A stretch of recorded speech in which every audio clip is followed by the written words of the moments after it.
Para desespero da oposição golpista, Maduro tomará posse como presidente. O governo de Nicolás Maduro conseguiu com sucesso combater as desestabilizações da direita venezuelana e do governo dos Estados Unidos, que tentaram transformar Urrutia em um novo Guaidó. Esse texto é de Eduardo Vasco, Gui, mas a gente também vai ter aqui comentado um texto da Vanessa, mas por enquanto só quais as principais informações aqui desse texto. Sim, o Eduardo Vasco ele ressalta que a articulação do governo Maduro ao longo dos últimos meses conseguiu enfrentar, até com maior sucesso do que em episódios anteriores, essa ofensiva, né, essa articulação golpista. Né? Então ele cita, inclusive, a hegemonia política e institucional que existe na Venezuela hoje. Isso se relaciona com o quê? Né? O chavismo ele está tanto na política como ele está, enfim, entre os militares também, né? É uma ideia, né? Muito bem instaurada ali e que faz com que haja esse apoio, essa união em apoio ao Maduro e contra esse golpismo. Inclusive, o Rutia já havia falado com os militares, né? Tentado incitar ali algum tipo de levante, de revolta, mas eles falam, né? Não, isso não vai acontecer, né? E também as alianças do chavismo, né, o Eduardo Vasco cita como fundamentais aí para conseguir enfrentar esses ataques, né? A única saída que eles tiveram, né, praticamente foi a mídia, né? A grande mídia que continua evidentemente atacando esse governo e apoiando esse levante golpista da Maria Corina Machado e do Rutia, e não teve sucesso, pelo menos até agora. Existem vários movimentos sendo feitos, né? Até dei uma pesquisada aqui em relação, não cita nesse texto, mas movimentos do Rutia fazendo tour aqui, né, por países aqui entre Estados Unidos, né, Argentina, a tentativa, talvez, a ideia de se declarar presidente, né, se empossar presidente numa embaixada da Venezuela em outro país. Então, assim, tudo pode acontecer, existem movimentos ainda, né, acontecendo, mas até o momento, pelo menos, o governo Maduro conseguiu enfrentar essa movimentação. E para comentar mais aqui, a gente vai chamar agora a Vanessa Martina Silva, nossa diretora de jornalismo. Van, você escreveu esse texto aqui que a gente está mostrando agora aqui na tela. Saiu ontem à noite, por isso não deu tempo nem de colocar aqui como assunto principal, mas achei que era muito importante.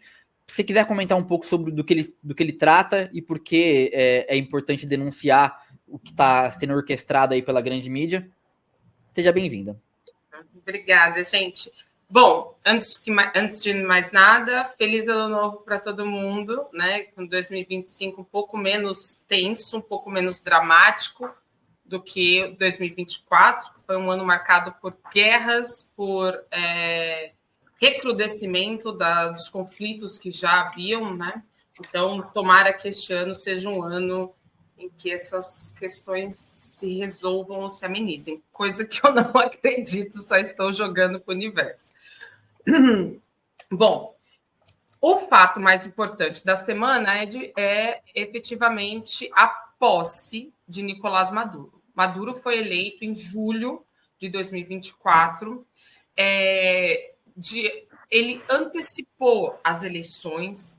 Isso era parte de um acordo firmado em Barbados para o quê? Né? Para normalizar a situação venezuelana, para que os Estados Unidos retirassem as sanções que eram impostas ao país. Só que veja o que aconteceu. A oposição venezuelana, eu gosto de usar o termo, como esse programa aqui é um pouco mais leve, né? Então eu gosto de usar esse termo futebolístico, que é a catimba, sabe? Então, quando tem aquele jogo da Libertadores, a catimba que os países latino-americanos fazem, rola no chão, bate o jogador, engana o juiz. Então, toda aquela coisa é a catimba, sabe? Então, a oposição venezuelana ela é catimbeira. Ela não joga dentro das quatro linhas, como, né, falava aí o inelegível. Dentro dessa perspectiva, o que aconteceu? Nós tivemos 11 candidatos à presidência da Venezuela, 11 com Maduro. E todos concorreram, todos tiveram a sua oportunidade de fazer propaganda e campanha no país inteiro.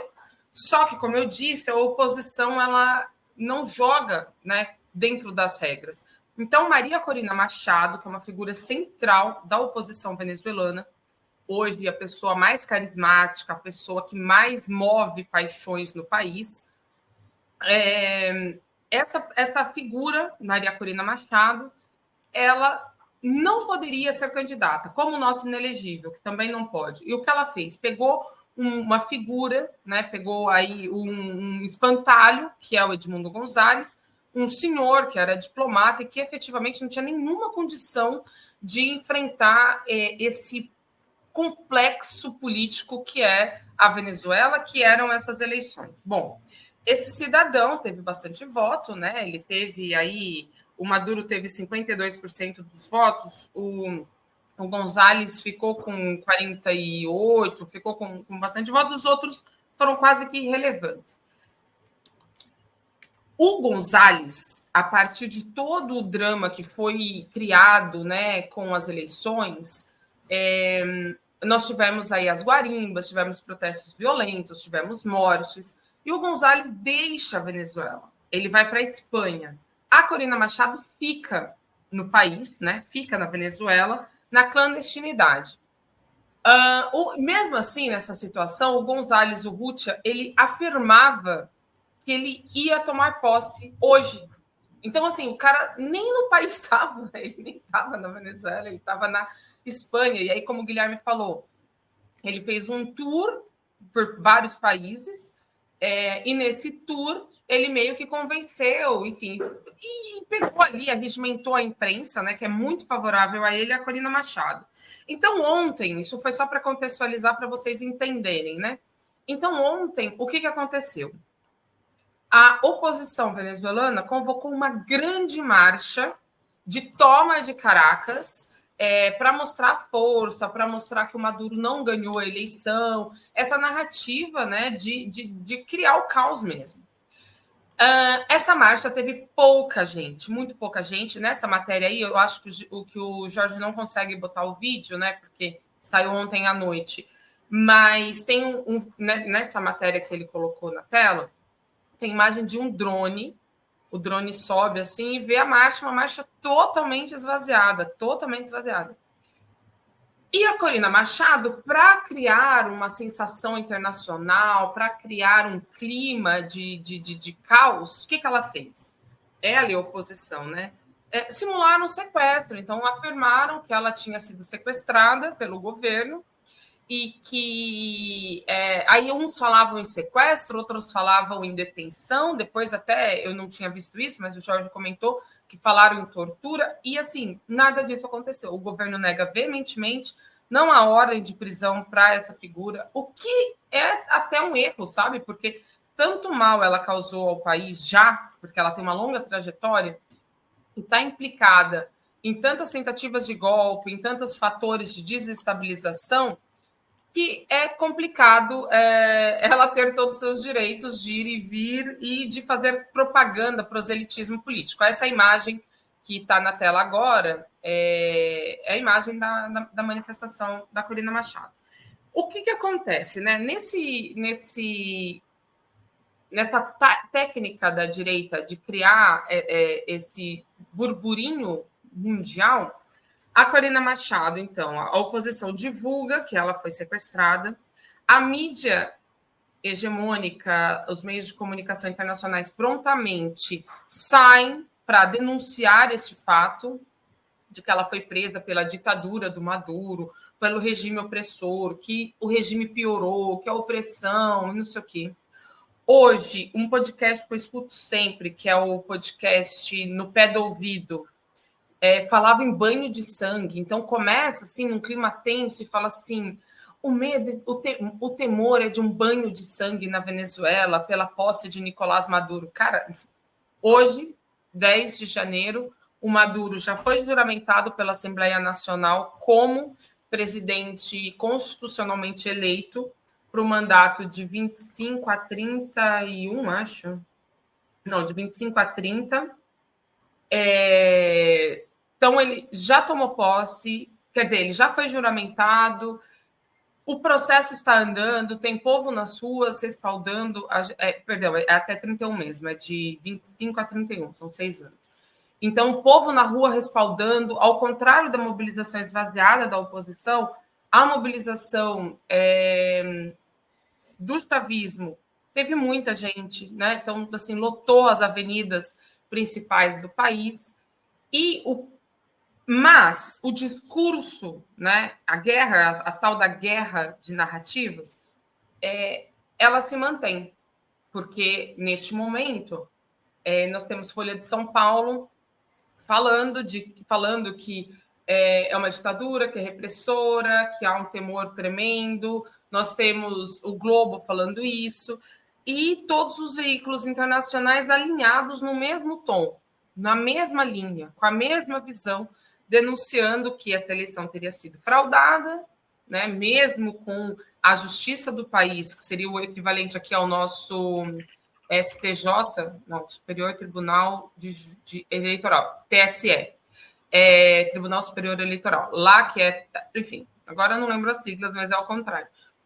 Então, mesmo com o que seria o equivalente ao nosso TSE validando as atas, tendo feito a apuração, tendo feito a contagem, vários países, como é o exemplo do Chile, que se diz progressista, que se diz de esquerda, o Gabriel Boric, continuam na narrativa, continuam batendo na tecla de que a eleição não foi ganha de maneira legal, etc, etc, etc. Então, o que a oposição tentou fazer, ela conseguiu nesse sentido, de gerar o caos internacional.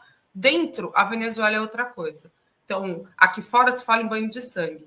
Na Venezuela, Nicolás Maduro tomou posse. Foi juramentado pela Assembleia Nacional. É isso que importa. Então, ele é o presidente daqui em diante, ponto. Van, a gente tem essa questão da repercussão internacional. O Brasil permanece neutro ali, né? Não fala muita coisa, não se sabe se vai mandar alguém para lá para posse ou não. Você pode também tirar essa dúvida. Eu sei que houve um convite, mas não sei se vai alguém. E a gente tem a questão do Gabriel Boric também, que fez um estardalhaço lá todo. Aliás, nunca me enganou, hein, senhor Gabriel Boric? Nunca me enganou. Canalhazinho. Eu sou esquerda, e esquerda que a esquerda não defende isso. Ai, esse discurso idiota do Boric, que está sendo também, né, programático aí para outras vertentes da esquerda aí que querem se afastar da Venezuela. E a questão na sua opinião, isso enfraquece a esquerda no sul global como um todo? Esse discurso? Claro. Veja, tem até uma pergunta aqui boa da Penélope Cruz, né? Trump pode invadir a Venezuela? Vejamos. A gente tem um momento de uma disputa grande entre esquerda e direita, entre centro, enfim, né? Porque tem algumas esquerdas que não são tão esquerdas assim. Nesse contexto e nesse momento de queda da hegemonia dos Estados Unidos, porque a gente vê que o hegemon, os Estados Unidos, como potência imperialista, está em bancarrota, né? Está perdendo a sua hegemonia. Esse é um processo que, enfim, é impossível de determinar quanto tempo leva. Se leva uma década, se leva 5 anos, se leva mais 2 anos, pode levar 50 anos que seja. Mas nessa queda, ele está buscando atrair todos possíveis para o seu espectro. Então, Donald Trump é um cara sem razoabilidade, como a gente já sabe, ele já foi presidente dos Estados Unidos, ele não é razoável, ele não é uma pessoa até lógica, né? Então, algumas medidas que ele toma são quase que irracionais, como era o caso de Bolsonaro aqui no Brasil, e ele sim pretende, com esses discursos, com essas narrativas, com essa situação de agressão frontal, de agressão brutal à Venezuela, criar um caldo de cultura ali, né? Criar uma situação que permita uma invasão. Mas ele vai fazer isso efetivamente? É difícil que ele faça, mas não é impossível, porque ele é o Trump. Quando essas figuras, como Gabriel Boric, que justamente, como o Jorge falou, dá margem para que outros espectros da esquerda se juntem a ele para denunciar, inclusive vários espectros brasileiros, né? Então, várias figuras da esquerda brasileira se unindo nesse discurso para dizer: ah, não, legal, legal, a Revolução Bolivariana foi importante, mas o Maduro não dá. O Maduro, ele é ditador, o Maduro, ele é repressivo, o Maduro isso, o Maduro aquilo. Nesse sentido, enfraquece, sim, a esquerda. Por quê? Porque a Venezuela, gente, que é o que ninguém fala, mas aqui na Diálogos do Sul, né, já que a gente está com essa audiência incrível, é sempre bom dizer, nós temos trabalhado sobre Venezuela, trabalhamos desde sempre sobre Venezuela e acompanhamos o processo venezuelano. Eu estive na Venezuela ano passado, estive também em 2013 e 2012. A situação da Venezuela hoje é muito melhor do que anteriormente, sabe? Então, o país está pacífico, o país está com uma economia pujante, uma economia que está crescendo. Nós vemos pessoas na rua comprando, tá? Então, assim, é um outro cenário. Nós temos um contexto em que caíram aqui, né, governos de esquerda, caiu o Lugo, caiu o Zelaya, caiu a Dilma, caiu... então, o Lugo no Paraguai, o Zelaya em Honduras, a Dilma no Brasil, o governo da Cristina Kirchner, né, o kirchnerismo se desfacelou totalmente com Alberto Fernandes, tudo ruiu. Lula foi preso, a Venezuela se manteve. Então, alguma qualidade esse regime tem que ter. Essa esquerda não vê isso. E também é o processo político mais interessante no sentido de avanço dentro da esquerda. É o que mais avançou. Hoje, a Venezuela discute um processo ultra avançado de poder popular, de poder para as comunas. As comunas são organizações que seriam como... antigamente, eu não sei se ainda hoje existe, aqueles... Sociedade de Amigos de Bairro, então, paróquias, enfim, grupos de vizinhos, né, grupos de pessoas que moram numa localidade que se reúnem para debater problemas daquela comunidade. Então, lá você tem a organização que vai desde o âmbito menor, né, que seriam as paróquias. Então, paróquia é pensada mais ou menos como as paróquias católicas, que abrange, às vezes, mais de um bairro, né? Então, você tem as paróquias, depois você tem, como cidades, né? Então, você vai tendo vários âmbitos de formação dessa comuna. E esse processo está avançadíssimo. Tem consultas, eles estão realizando plebiscitos regulares para saber quais as prioridades da população para que o dinheiro seja investido direto, sem passar por orçamento secreto, sem passar por emenda PIX, sem passar por um Arthur Lira venezuelano. Então, o presidente da Assembleia Nacional, apesar de ser chavista, ele não detém o controle do orçamento. O orçamento ele é discutido em várias esferas. E uma das esferas é o poder popular, que na Venezuela é um poder. No Brasil, a gente tem 3 poderes, na Venezuela são 5. Porque o poder eleitoral existe, né, coisa que aqui não existe, e lá eles têm o poder popular. Então, a esquerda perde, porque a esquerda deixa de considerar um processo super avançado, um processo de vanguarda, um processo que, via eleitoral, consegue fazer uma revolução.